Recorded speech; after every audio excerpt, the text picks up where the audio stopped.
Today on Miss Pursuit, Sammi Holland from New Zealand joins us for a conversation about how the outdoors entered her life, about hunting with the Hollands and hunting with her husband, about Miss Pursuit and her articles that she's writing, including one that's out right now about the Tahr and conservation in New Zealand. So listen in and enjoy.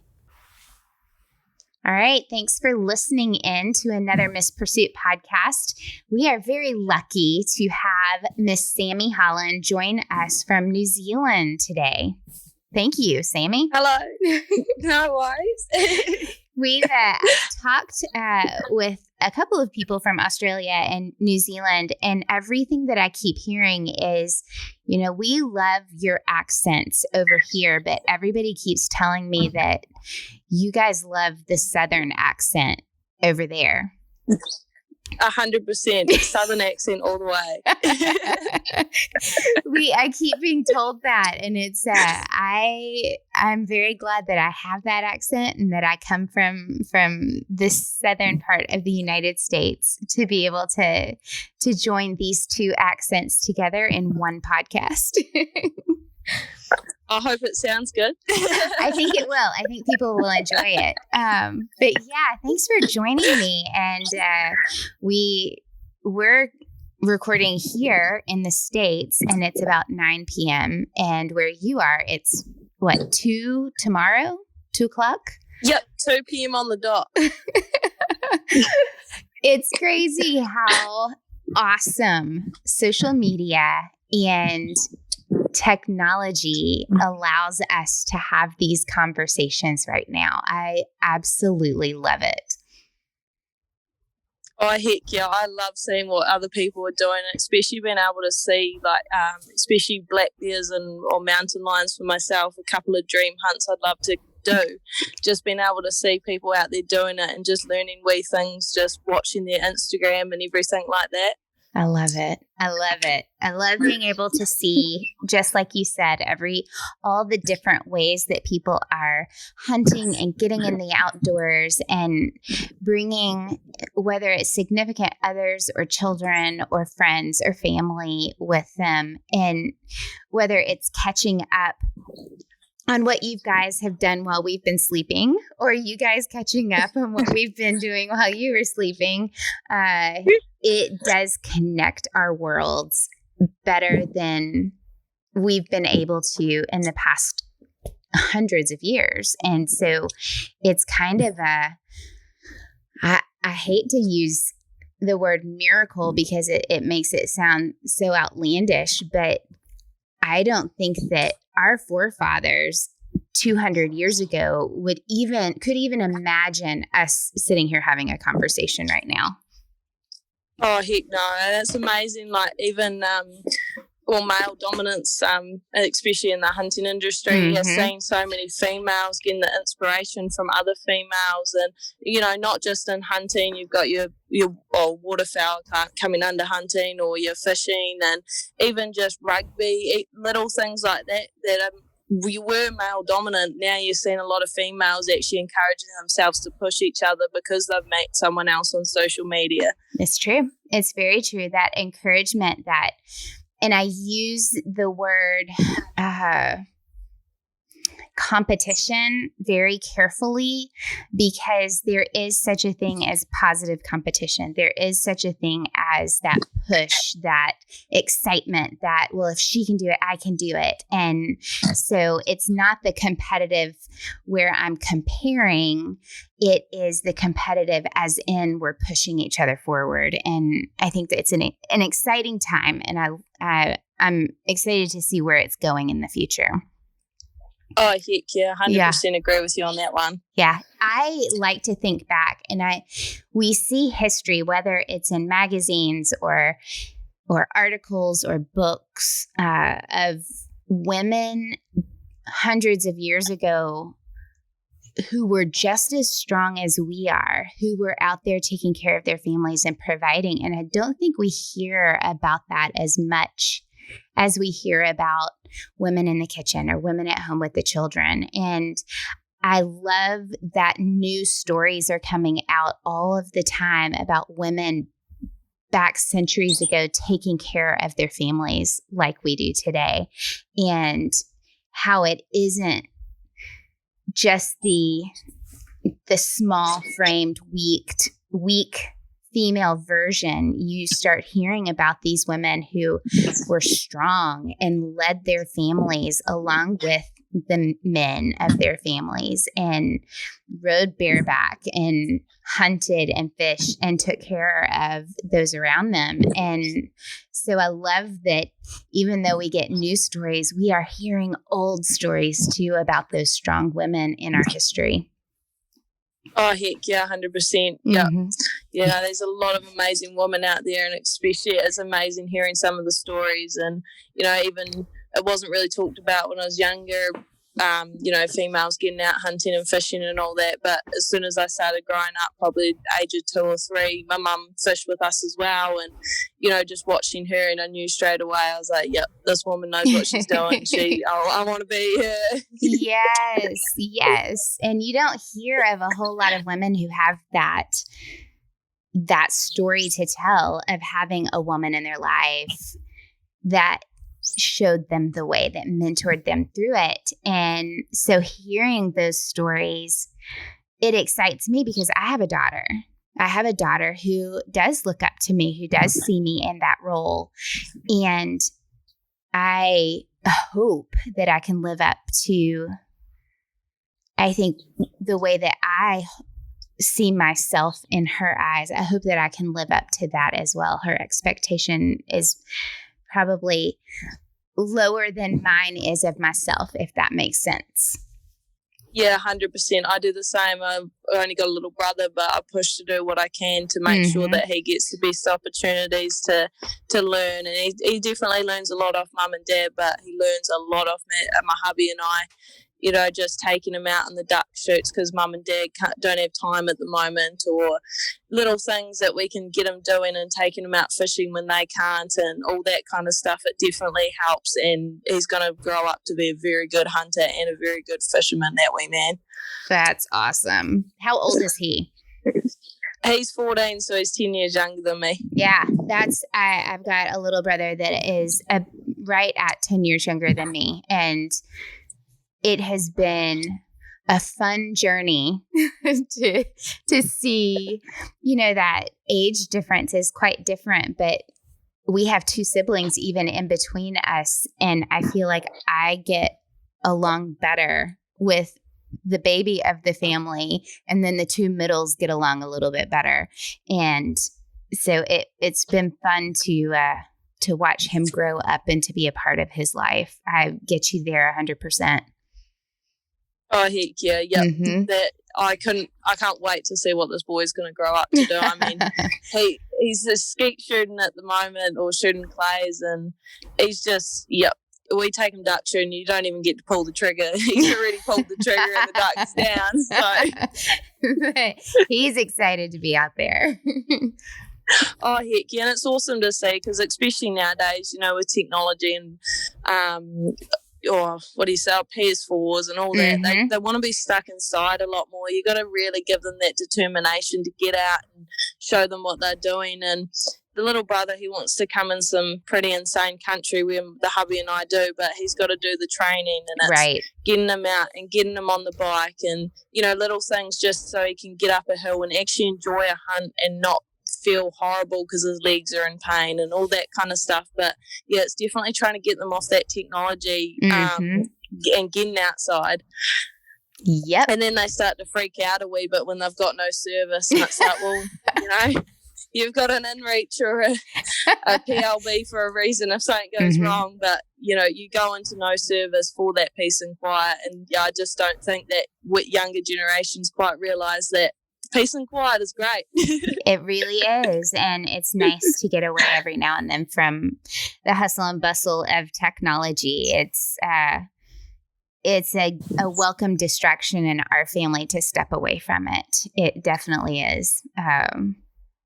I love that part of it, just because it allows for a chance, whether you are, checking yourself in that moment and saying, hey, are you becoming dependent, right? Are you leaning too much on technology? Are you needing that checkout? Just a self-check system, or as my husband says, it's a way to reconnect with each other and connect with nature. And it's important. Yeah. Mm-hmm. Yes. 100%. What I've found with the little brother as well is with playing your Call of Duty and all that, he just thinks you get behind the gun and you just pull the trigger, and it's like, well, no, buddy. You step back and you listen to what's being said and you do things the right way, because this is real life. This ain't a video game. That's exactly right. And we have talked about that a lot in our home, having guns, and we've had them since our kids were little. And it started young, just little bitty things, talking about, a clip left out, or different calipers of ammunition, or different calipers of our guns, or the different types of guns, just starting with the talk and the communication. And then over the past couple of years, we have purposefully left empty guns, like completely empty, not loaded, and we just leave them out on the counter. And we say, hey, is it loaded? And for the longest time, they answered wrongly. They said, no, it's not loaded. You would never leave a loaded gun out. And we slowly taught them, no, the answer is always, yes, it's loaded. Whether it is or not, you always assume it is. And so It has been those little lessons along the way that I feel like, don't make it to where it's a surprise if something's left out, or if they find something, it's not, ooh, what is this? They already know what it feels like, what it looks like, what it does, what it sounds like. But then when friends come over, they automatically know, no, this is not something that I'm even going to bring up, or it's not something that we play with. It's not a toy. We know what it can do. And I think that it's very important to do that along the way. Oh, heck yeah, gun safety from age of, 0. Straight away, gun safety. Yeah. No, it's very important. And, we've even had friends who do not have guns in their home who have come to us and have said, hey, can you teach a little bit of gun safety to our kids, so that if they do come to your house, or if they do go to another house, if they are presented with an opportunity, they already know what the rules are and what the safety checks are. And we are gladly step into that and say, sure, come on in. You both come in, because we want to teach the adults as well. Yep, it's definitely everyone needs to know gun safety, to be honest. Like, yes, there's only a certain amount of us that do use guns and all that kind of thing, but there is people that should know just basic gun safety and, treat every firearm like it's loaded and all that. You still get your, what do we call them here? We call them cowboys. They just don't know what they're doing, kind of thing. Mm-hmm. And even some of them, they're just young fellas. All they want to do is go out and shoot. Yeah. And you watch them, and I've taken guns off people before. I've taken a couple off because I didn't feel safe myself. So I said, give me the gun and you're not having it back. But that's just a young thing, and it should be from a young age getting taught, because then we wouldn't have those problems. You'd know not to point it in a certain direction and all that kind of stuff. But yeah. Yeah, I agree 100%. Hey, give us I want to step back just a little bit. Where in New Zealand are you? North of the island, south of the island, middle? Where are you? So I'm in the South Island of New Zealand. Do you know where Christchurch is? Where the big earthquakes were? Yes. Yeah, I am about an hour's 40 minutes south of that. Okay. Yeah. So I'm heading towards the south, and just in a wee small town. So I've grown up my whole life since I was 3 in this small town, and it's kind of where it all started.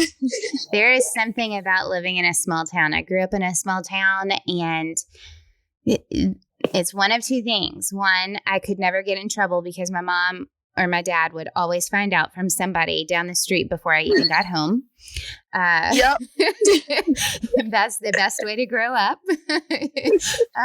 And number two, even not living there now, going back, it's just like going back to family. There's, in a good and bad way sometimes, but it's, everybody knows everybody. And even if you haven't been home in a while, you're usually welcomed back with open arms. Oh, heck yeah. Yeah, I'm actually bought my house that I grew up in. So my hubby and I are living in my house that I grew up in. No way. Yep. What a memories, and it's awesome. Every time you turn around, you have little memories flooding through.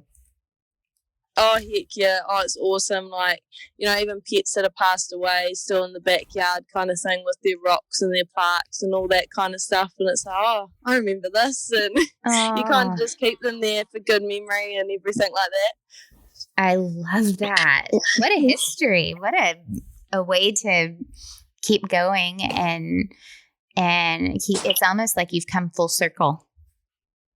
Yep. Oh, 100%. And just being able to do wee things to the house and make it our own, but it's still that old house. That's good. The good memories come flooding back while you guys put new memories in it. That's really nice. Yeah, no, it's awesome.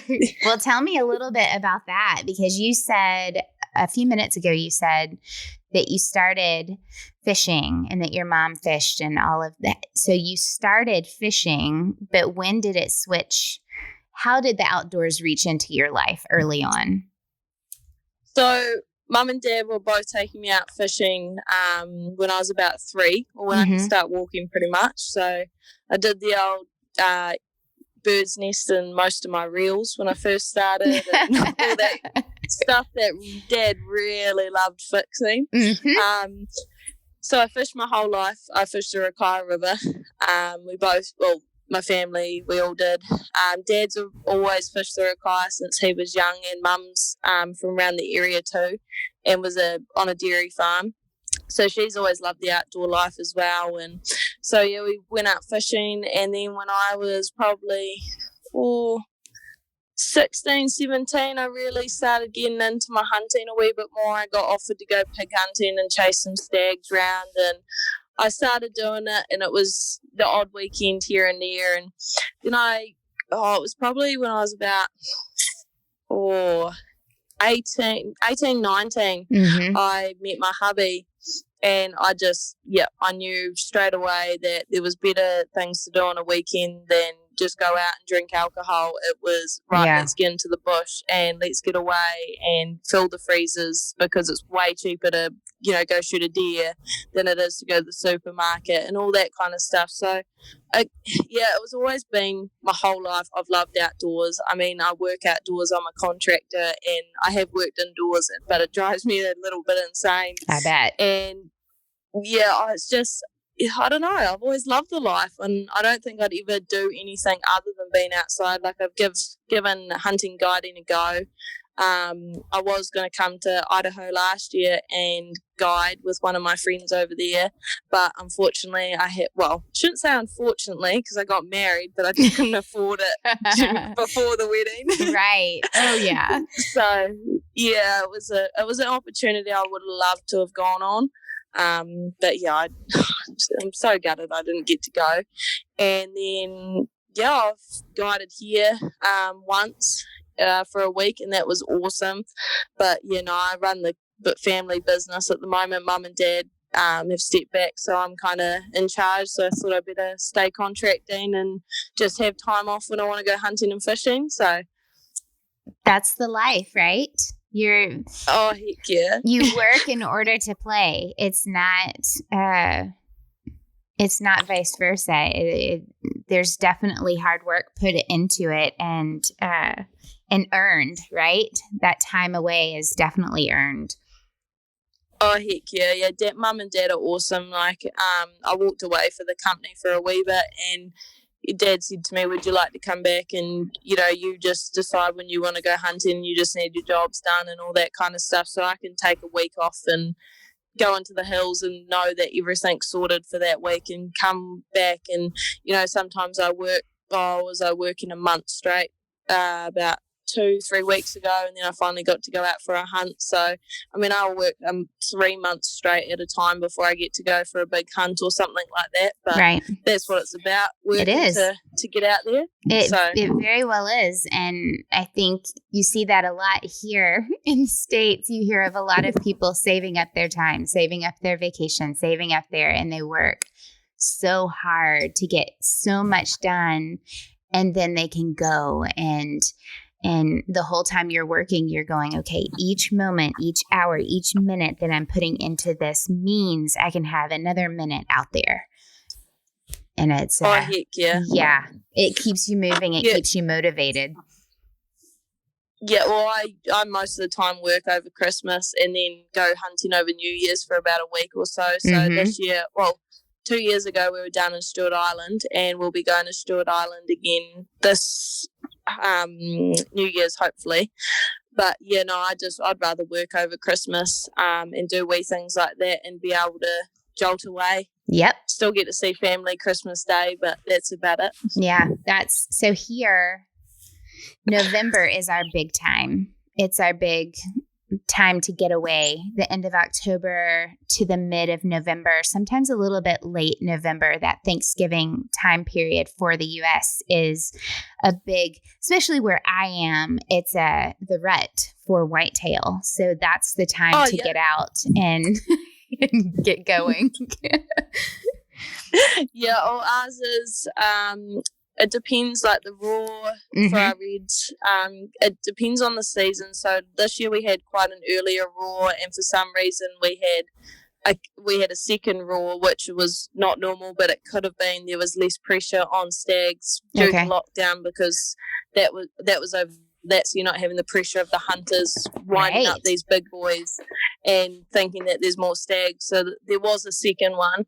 I know of mates whose paddock stags are still doing the odd roar now, which is odd. But, so we've got roaring reds, April-ish. Then we've got rutting bull Tahr, we've got rutting chamois, rutting fallow. Everything kind of is in that few months, April, May, June-ish. Right. And then, it's just because we're allowed to hunt all year round. The only thing we're not is waterfowl. Okay. Our ducks, we're allowed to shoot geese. But, our ducks are only seasonal. We do have a summer season for mallards and paradise. So we get to shoot mallards for 2 weeks in February. The first 2 weeks of February, we get to go shoot them in paddocks. So just with crop devastation, they'll come through, and especially in massive mobs that time of year. They're just trying to find feed. So we've got to go clean them up with farmers. And then paradise, we've got a month of chasing parries round over summer season. And all that's doing is just keeping our population numbers down so we don't have that horrible crop devastation. But I'd say this year, because we got our season pushed because of lockdown again, we might have a few more birds, but at least over summer season that will keep them up, and we should be able to keep that population back down after summer season. Yep.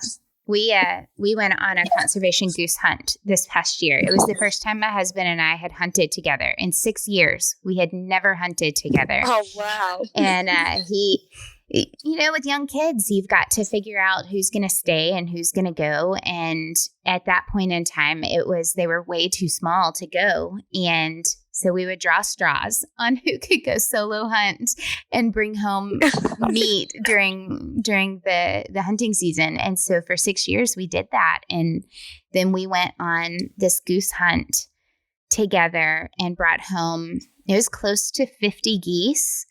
Oh, wow. And breasted them out and everything that night. And it was a long day.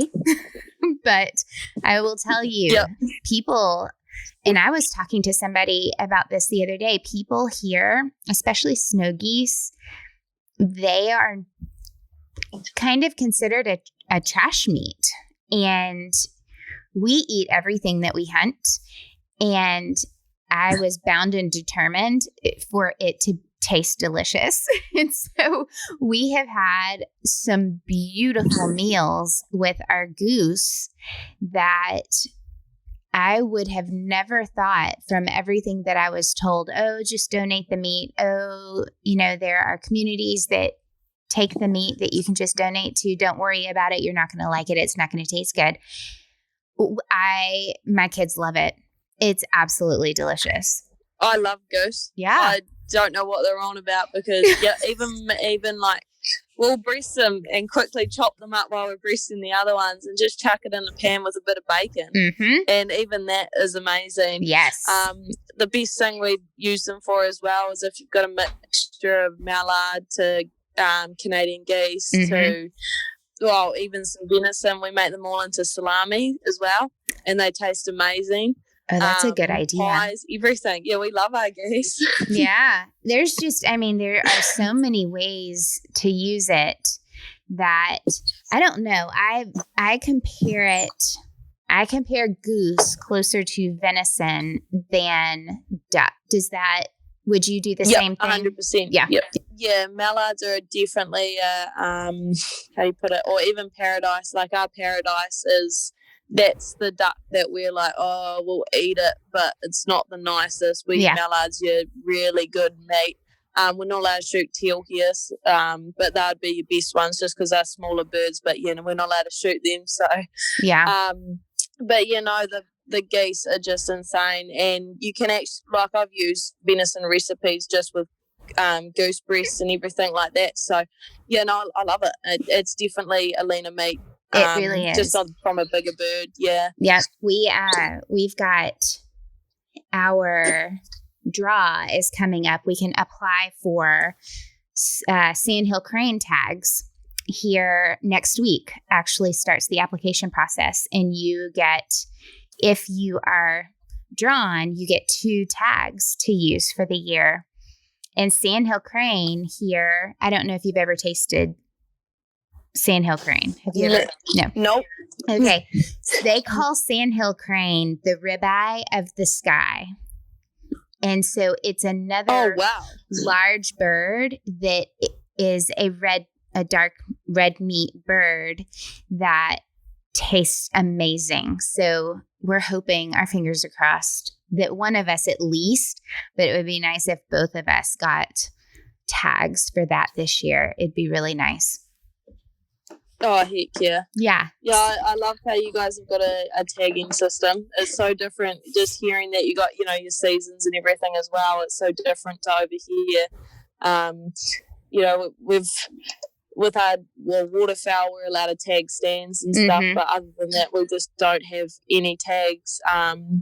I don't know what's happening. There is talk of actually using tags in fisheries at some point because our salmon population is going down due to water loss, and we think something's happening out at sea as well and all that. We're just not getting the return of the salmon and trout and all that. We don't know if people are overtaking or fisheries or what's going on, but so we're going to have a decrease in them, and it'll be interesting to see what happens if we are going to have to use a tagging system eventually just to control that population as well. Yep. All the states are a little bit different on tags. I think Tennessee is probably a little bit more lenient, especially on whitetail. You can shoot 3 doe a day if you wanted to. Oh, wow. Yeah. And our season goes from the end of September to the beginning of January. So if you added up all those days, that's a lot of doe that you could take. Of course, nobody does, but it's definitely a little bit more lenient in that because our population is, the numbers are just exponential on whitetail right now. Now, bucks, you can take two a season. Yeah. No, it's kind of the same with our Tahr situation. Just you saying about there being a lot more, less bucks and does. A lot of hunters will go out for the big bulls and just not worry about the nannies at all. Right. And that's what's got us in the problem of an overpopulation of Tahr, is because the nannies have just populated. And, we'll go out and we'll shoot a bull, and the rule now is we try to shoot 1 bull to 2 nannies. Okay. And if we can't get a nanny in that trip, next trip, you take 4. Okay. You know, sometimes you've just got to pop a couple off just to keep that population down. But you know, it's definitely it's glad. Well, that sounds bad. I'm glad it doesn't just happen here. No, it doesn't. There's, with disease and with sickness, we've got CWD in Tennessee right now. And I think that my daughter explains it perfectly to her friends. Why do you hunt deer? Well, if you don't hunt deer, then it becomes overpopulated, and then they get sick, and then they all die. And we don't want all the deer to die. We want deer to be healthy and to be growing like they should. But in order to do that, we've got to help Mother Nature along just a little bit, because who was it that, it was, shoot, I'm going to forget his name. Blood Origins is, yeah. I know who you're talking about. Yeah. Yeah. And where he said, Mother Nature needs just a little bit of help, because if Mother Nature does it, it's like, boom, done. Like it is a wipeout situation. And then you kind of start over a little bit here and there. But we would kind of like everything to be a gradual move forward versus up and down too much. We want to keep it very well balanced. Oh, heck yeah. And I think that's what a lot of anti-hunters don't understand is we're doing our bit. Every hunter is doing their bit for conservation, and they care about the world as much as we do. And they've just got to understand, over here, the way I say it to people is, if you go overpopulated deer, so on farms there is overpopulation of fallow on some farms and overpopulation of reds, and they're coming down and they're eating the green feed. So there's less feed for your stock, so your stock is going to lose condition. You're not going to get any money out of those stock. There's no meat, there's nothing, and that goes down. So that farm goes down, and then there's going to be a big helicopter cull, or over here they like to drop 1080, which is a poison that kills everything. Wow. It's meant to only attack possums and rabbits and pests or stoats, rats kind of thing. But we've seen deer eat them. You'll come up to a deer and they'll just go skinny. They die a slow and painful death from this horrible stuff. Wow. I know of people's dogs who have eaten it. You don't know they've eaten it until it's too late, and they start foaming at the mouth and shaking, and they just die in front of you. So Doc wants to keep using that instead of getting, in my eyes, they should be paying people that are sitting on the benefit, going out, do some possum trapping, go into the middle of nowhere and camp for 2 months. I know people who do it and they possum trap and they just pluck the possums. The fur's worth quite a bit per kg, and you can earn good money off just doing pest control, but no, they just like to use this horrible poison. I think that there are different ways that people do things, and environmentally getting a bigger picture and the wider picture of things, hunters really do make a difference in that, and can make a difference in such a positive way if allowed to. Oh, heck yeah. But I think it's the world, is the easiest way to put it, has become too PC, and they don't want to know where their meats come from. They don't want to know what's going on, and it used to be the normal. You could drive around with a deer strapped to the back of your truck and you wouldn't get abused and all that kind of stuff. But now you drive through somewhere and you've got something dead on your back, you get the dirtiest looks. You get, people yelling things at you. Even wearing camo to town, I'm really bad at just wearing camo all the time. I don't even think about it. And you go into town, you just get looked up and down like you're nothing. Right. And the hunters definitely have got that bad look about them, or how do you say it? Not bad look, but they've almost got a bad reputation from these anti-hunters, which isn't true. So it's almost like high school. It's a rumors started, and they've just decided that they don't like it. Yeah, it's true. Very true. I call myself blessed for living in the South of the United States, because camo is worn whether you hunt or not. it's a staple of clothing here and there, and so I can go out and be wearing it and it not be a huge deal. But seeing a woman wear it, you don't you don't necessarily see that as much. So I will get some looks here and there. It wasn't last year, it was 2 years ago. I got a beautiful buck, and it was the largest whitetail buck I had gotten ever. And I was very excited about it. But my vehicle, I do not have a truck. I have an SUV. And so I have a shelf on the back that I put the deer on, and I'm driving through the ritziest part of town with a dead deer on the back of my vehicle. And I did not have a tarp. Normally I would have a tarp and be very respectful going through town, but I didn't. And I was trying to race. At the time, we were still using a processor who is awesome here, but I was trying to race to get everything turned in and, meat spoilage and all of that. I was just trying to do my best. And the looks that I got from people were very mixed. There were a couple of people that looked very confused. And it was just wondering what was going on, that whole situation. First, they see the deer on the back of a vehicle, and then they see a woman driving the car. So there are a bunch of mixed reactions. I think I got a couple of thumbs up, a couple of excited fist bumps in the air, but it was definitely more shocking, I bet, to some than exciting. But yes, I have done that.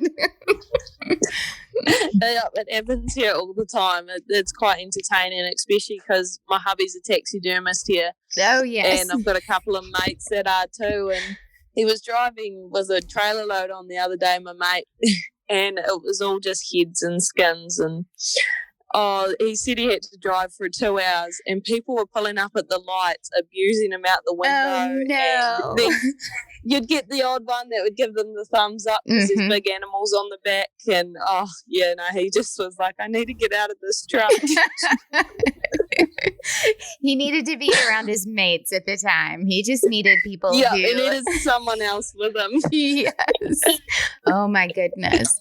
Well, I do want to touch I want to make sure that we talk. We've talked a little bit about Tahr, but New Zealand's dealing with a major issue right now with the Tahr population. And like you said, there is overpopulation, but how it's handled is the debate right now. It is something that you guys are fighting against. And give us just give us just a little bit of what's going on and how you guys are working toward hopefully a positive in all of this.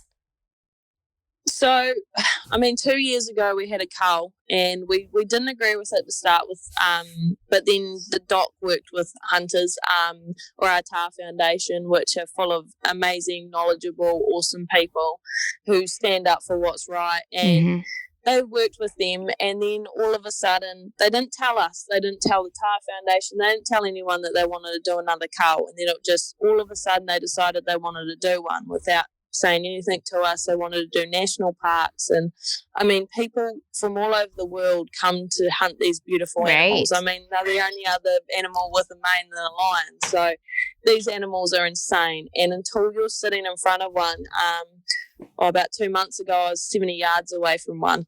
Wow. I helped this girl get her first bull Tahr. Pretty much guided her onto it, and I was just lucky enough. He comes flying down a ridge, comes over the top. I was sitting there waiting. I was like, okay, he's either going to come out at 150 yards or he's going to pop up right in front of me. And luckily enough, wind was in our favour. He pops up, and first bull for her, which was awesome. But people will not understand the majestic, awesome animals until they're right in front of you. But when they did this cull a couple of years ago, they only targeted nannies and juveniles, so we left with our big boys to get bigger and age longer. So, we've got a few bulls, but now they're saying that we're overpopulated still, but they haven't done the correct research on how many numbers are actually around, and that's all we're asking of them is please do the correct research before they go through and cull any more nannies, because we've estimated, this is just an estimation, there's about 5,000 nannies. And they want 10,000 Tahr. well, 5,000, there's half of them already. And, you know, some of those nannies are probably old. They're going to die. They're not going to reproduce. It's really rare for them to have twins and triplets. So, I mean, you're only going to spit one out and there's no guarantee that that's even going to survive. So you're not even going to double the population in one breeding season. We understand about the bulls, but then again, there's a lot of new tahr hunters coming in because of the last cull. A lot of people have been stepping up and want to try tahr hunting. So I've got a mate at Hunting and Fishing is like our calibers here for you guys. Mm-hmm. And I've got a mate who sets up all the guns, and he said he was doing just gun after gun after gun. So there's that many people out there hunting them, that bull population is going to drop anyway. Right. And if they're out there helping with these bulls, they're going to be shooting a couple of nannies. So we got an app to put our kills into and all that kind of stuff and get numbers, but they haven't been keeping track of how many tahr we've actually killed, and they haven't released the number of tahr recreational hunters actually kill. They're not putting that into their plan almost, which needs to be done. They've started working with us since court, with the Tahr Foundation, I should say. They had 125 hours before they had to sit down with the Tahr Foundation, and we thought out of respect that they might just, you know, talk to people and say, hey, look, we're going to do culls and be respectful and do them during the week. But no, I've seen videos of helicopters right next to people. I've seen videos of a helicopter chasing a bull around and there's a hunter right below it and the bull comes flying past the hunter right beside him. Just silly stuff, dangerous stuff that they shouldn't be doing, chasing bulls around. They're just shooting them and leaving them on the hill too to rot. They're not taking anything. They're just shooting them and leaving them, which hurts us the most. You know, like I said to the hubby, if I walk past a dead tahr and it could be rotten, I'm still going to rip its head off. I'm going to take something for the animal. Right. You know, even if it's just pulling the horns off, it's something, I don't know, it's something I just do. I have to take, if there's nothing you can take off an animal, you know, I've shot a couple of animals that have been very badly wounded with big pustules because they've been shot before or something like that. We'll still take the skin or take the head, just something. So it's not a waste. Yeah, exactly. And I mean, sometimes, I've had a fellow buck that's the meat was completely gone in it, which was my best mate's buck she shot. And we just had to take the head and the skin, and we were absolutely gutted because I was really looking forward to some heart. But the meat was just gone, and that's what they're doing to these tahr. They're just wasting all this meat, and they're just rotting in the valleys when, you know, there is families that do need meat. They should be picking it up and just taking it and donating it. And yes, it's a goat, but I love tahr. Curries, you know, you've just got to learn that don't fast cook it. It's a slow process to get that nice tender meat. And yeah, no, I just don't think the government realises what they're doing. I mean, they're on the red line of extinction in the Himalayas, and Eugene Sage wants to try and get rid of them here. And there is an old video too that has popped up of her back in the younger days when she was with Bird and Forest, saying that she wants all tahr eradicated. So that's not helping either, because she's the one in charge. So instantly people are thinking, you know, she just wants them gone. It's all her personal preference. She just wants them gone. Wow. But yeah, it's definitely, it caused a bit of an uproar here. It still is now. I definitely went quiet for it for a couple of weeks on social media just because it hit so hard. I've got mates that have done the same. They just deleted their Facebook, deleted their Instagram app, just little things to try and pull themselves away from what was really going on because it was just getting too much. Right. I mean, we all fought so hard. I mean, I gave away, James and I donated a tahr skin and 2 of my drawing prints to a fundraiser that one of my mates was doing, and then I gave away a skull that I'd drawn on, a bull tahr skull, and little things like that. We're just trying to earn money and trying to put it out there and be like, just give us a help, because the lawyers are just, you know, you got to pay for the lawyers for the Tahr Foundation. That's unreal. And we're just trying to support these guys and doing the right thing, because the government doesn't realise how much these animals mean to us and mean to the people around the world. They're just, there's no way to describe these animals. I love them. They're one of my favorite animals. And if I could hunt one animal for the rest of my life, it would be Tahr. Well, and like you said, it's not that you all are disagreeing that management doesn't need to be done.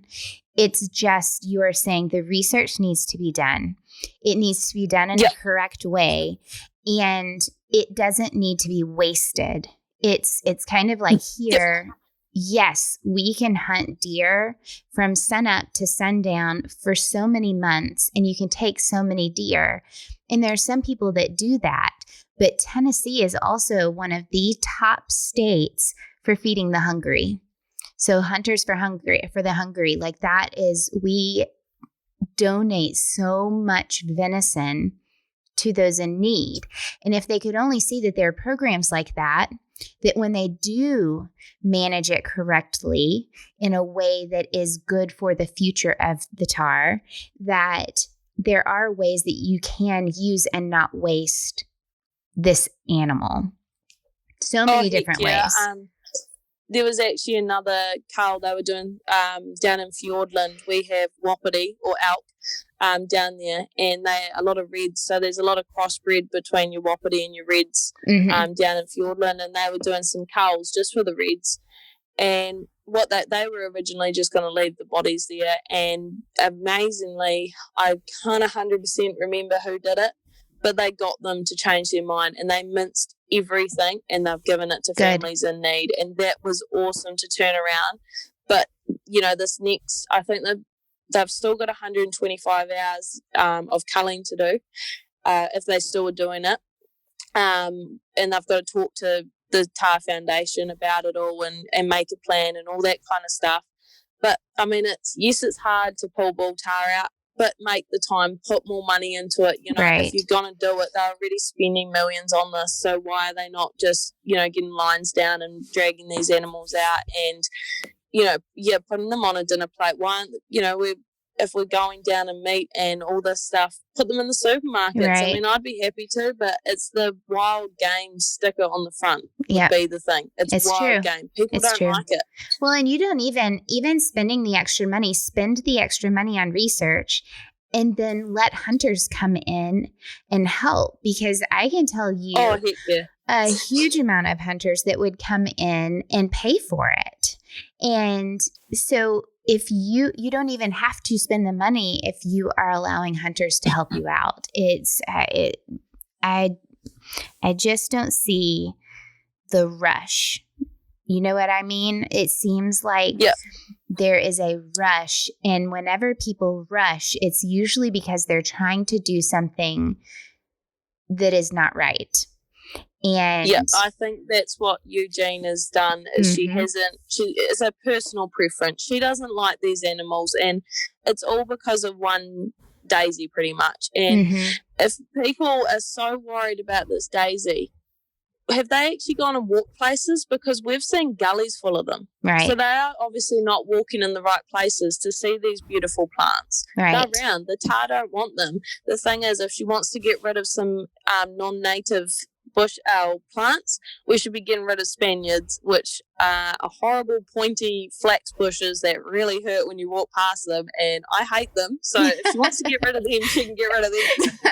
And they're everywhere. They're not native. They should be taken out. Yep.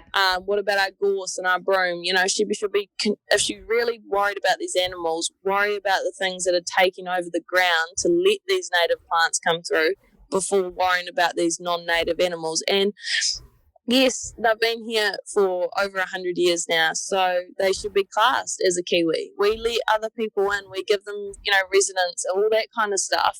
So why can't we class a Tahr as a Kiwi, pretty much? Right.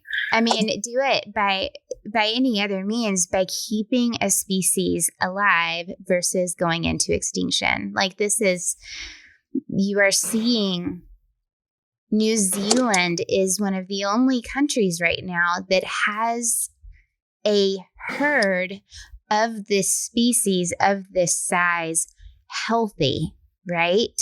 And I just don't get why you would want to eradicate, because if you don't manage it correctly, you can harm it. You can push it into extinction. You can push it off of the edge of a healthy herd. And I don't know why you would want to do that when they're some of the last healthy herds in the world. Oh, exactly. And I mean, these things live in insane places. You know, I've watched multiple bull tahr. I've only ever shot 2 in my life. And I've been hunting these. So I've probably been on 50, 60 trips. I just love walking the country. But some of the big boys that we see, they're smart, they're old, they sit in slips, places that we'll never ever get to. You know, you're going to need a helicopter to even try and retrieve the thing, and there's no point shooting something when you can't retrieve it. Right. So these animals are in places that we can't get to, so why are we bothering them? These mountains are constantly moving, so they're doing damage to the environment anyway, you know, doing damage to themselves because they're constantly moving. But that's life, you know. These animals should be, I understand an overpopulation and all that, but, you know, these animals need to be looked after the correct way. And, and they need the respect that they have all around the world, except for here almost, because we have them on our back door and because we can just go up a riverbed and find them. Yep.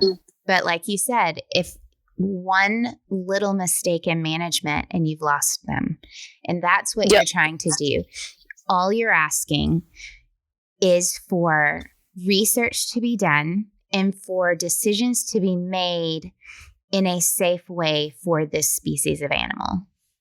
Yep, exactly. Just, do the correct research. I mean, they were meant to have been, ever since, it's off the top of my head right now, I think it was 2000 and something, they're meant to have every year done the population number. They haven't been doing it.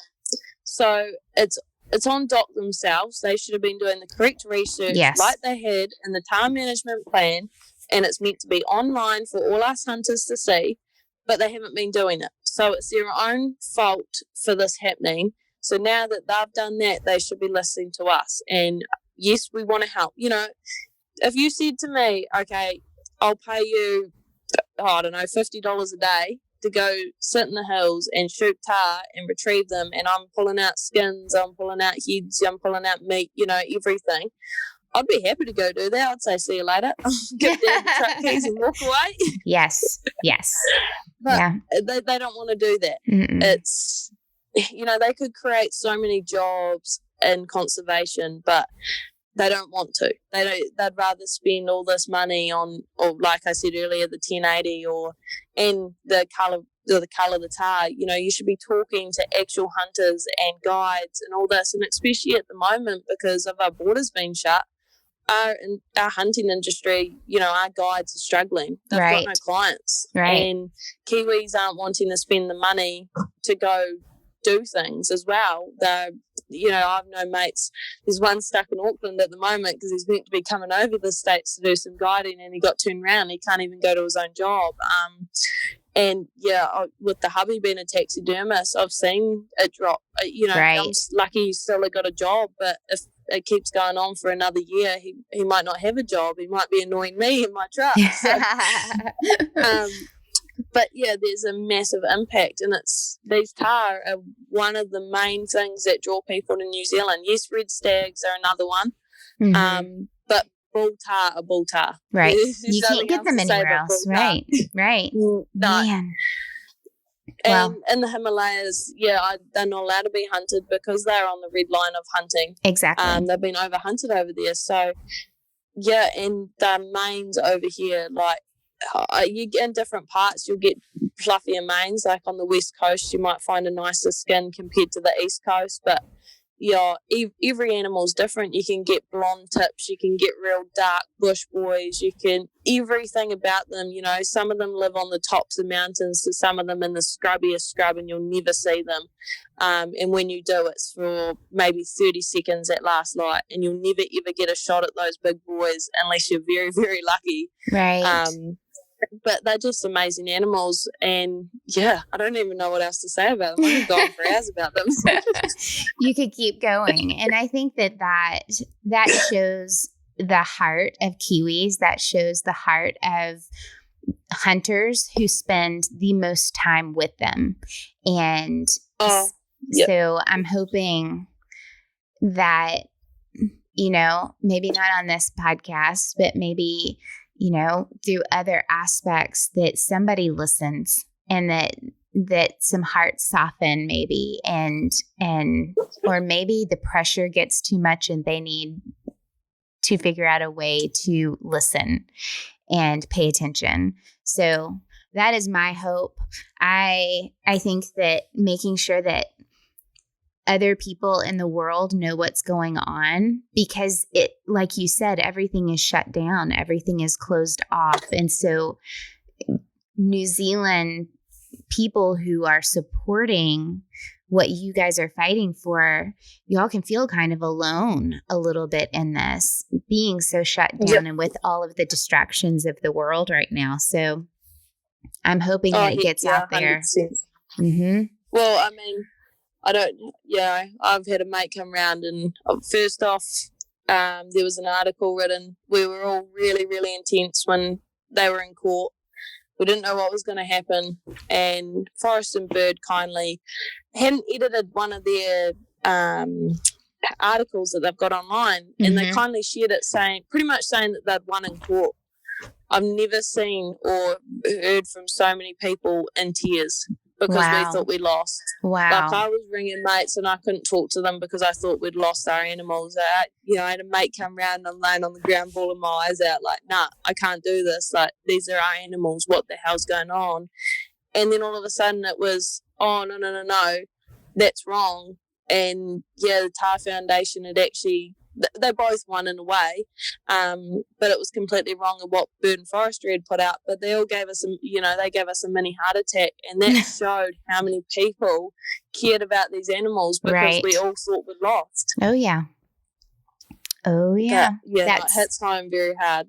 I bet it does. And that just shows, when it does hit home, it shows your passion, it shows truth, it shows honesty, and it shows the genuine care for the place that you live, the hills that you walk, the mountains that you climb, that these animals are a part of it. And for them not to be there would be devastating.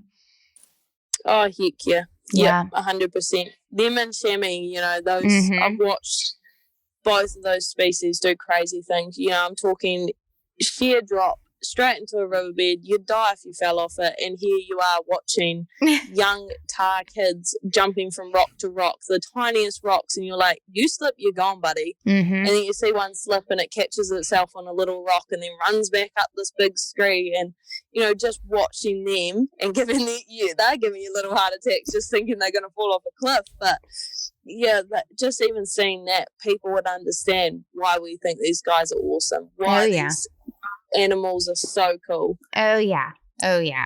Well, before we get done, I want to make sure you've got you have started a new page that I've noticed, the Hunting with the Hollands, and I have loved following you guys and supporting you, and I want to make sure other people know that they can also find you there. But you're also helping us out with Miss Pursuit. Give us a little bit of just a heads up on what your part of Miss Pursuit is. So with Miss Pursuit, I got approached by Carly. Carly. Yep. So I'm really bad at pronouncing names. Good. And I just got asked to write some articles. So my first one was, it's about the Tahr situation. So that's online. And then my feature. And then this latest one, I've just done a wee wild pork recipe.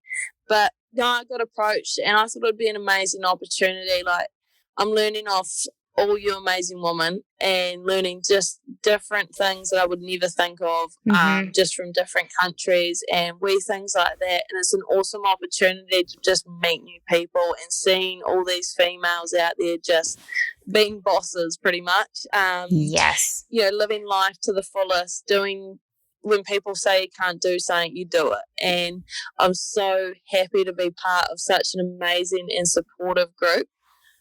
Just knowing that, I could travel somewhere, and if I'm in the right place, I've got someone there I already know, and it's not just a stranger. It's, I know who you are. Yes. Even though I've never met you before, I can reach out to you. And, Miss Pursuit, I can't wait to do some more stuff and see what comes out of Miss Pursuit. And I think good things will happen to Miss Pursuit, definitely with the amazing woman in it.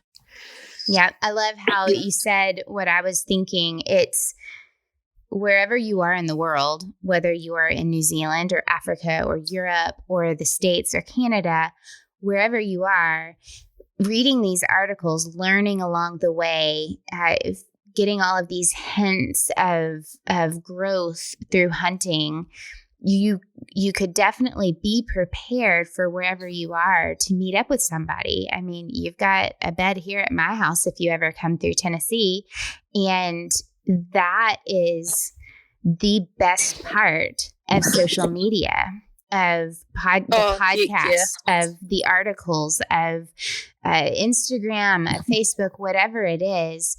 It's the best part of it because it takes the big, huge, wild world and it shrinks it just enough that we can reach out and touch each other and speak into each other and encourage each other, but also grow from each other. And I think that that's one of the great things that Carly has begun with this is not just keeping it in our own backyards, but spreading it out. So yeah, I could come when your borders open and visit and hunt and learn, or even just observe and be a part of it. And that's the exciting part of it. Oh, heck yeah. Well, our door's always open. I love taking people out. Always love having an excuse to go hunting. Now, I've got friends. We used to live by some Kiwis, and they were some of our most favorite neighbors. They live in, is it Raglan, New Zealand? Oh, yeah. They had both of their sons while they were living next door to us, and we affectionately called them our Kiwis, and we love them desperately, and they've moved now back to New Zealand. I think it's perfect timing for them because they're now with family, whereas they would have been separated, and we miss them terribly, but it's really nice to know people from all over your country to come visit one day. I'd love that. Oh, heck yeah. No, it's awesome. Little old New Zealand's pretty awesome. Yeah. There's so much to do here. It's just unreal scenery, unreal hunting, unreal everything. It's one of my grandparents have been all over the world. They were sailboat. They rode their sailboat everywhere. And New Zealand was one of their most favorite places. I think it was New Zealand. They loved China when they went, and they loved, where was it? There's another place in Europe that they absolutely loved, but New Zealand was number one. It was. Oh, wow. That's awesome. My little grandmother is 4'10", and it was her most favorite place in the world from all of the places that they've been to. So your country has always been in my heart since I was teeny tiny and didn't even know that it was half a world away. No, it's an awesome place. And the people here, like I've noticed as well, is everyone's so friendly. Mm-hmm. Like we'll walk down the street and be like, "G'day, mate." Yeah. You get the "G'day, mate" back. And yeah, you can just talk to anyone like you've known them for years around here. And it's a pretty awesome wee country. That's why we Southerners in the States and Kiwis get along so great, because that's what we do. We all say hey to each other. I went up to New York once for a week, and I got back to Tennessee, and I was so grateful to walk off the plane, and somebody was walking toward me that I had no idea who they were, and they go, "Hey," and I said, "Thank you, Lord Jesus, I'm back where I'm supposed to be." Yeah, I do that when I go to Auckland. I don't like big cities. I just like being in my own town where I can go into the store and have a conversation with anybody, and it's friendly, and it's not weird to wave to somebody or to have a conversation where you can just be yourself. And I love that part. But yeah. Yeah, 100%. Yeah. Okay. Well, Sammi, we are going to be keeping an eye on you because you're on Instagram. You're Sammi_NZ Huntress, and Yep, that's me. And then you're also with your husband on Hunting with the Hollands, right? Yep, that's us. Yeah, no, we just started it because we do so much together. Like, we do our own wee hunts and go off by ourselves and all that kind of stuff. But, yeah, we both love the outdoors. And with him being a taxidermist, I actually, the taxidermist he works at, his boss, his dad was like my second dad growing up. So I've been around that taxidermist pretty much my whole life, and being able to have that relationship with his boss and just be able to steal him to go hunting and all that kind of stuff, we thought, we do so much amazing stuff. Why don't we share it with the world, and why don't we show it from both of us, not just one of us on both of our Instagrams, because James is useless on his Instagram. So that's why we were like, let's do Hunting with the Hollands. And we've actually had one of our good mates, Isaac Maynard, and he's going to start filming for us. So we're going to start doing YouTube videos and all this other stuff. And it's not just going to be hunting, because we love our fishing. We love all this other stuff that we want to show people, that we don't just target one species. We go out and we do all this different things. We learn different parts, sometimes we just go down the river and go eeling because we feel like it. Right. And just little things like that people don't realize. It's fun to go out at 9 o'clock at night and do something for 2 hours, or, you don't have to go out drinking with mates. Come out and have fun with us, Right. Come catch some fish, do whatever you want. So we just wanted to show the world, we're just a married couple and this is what we do.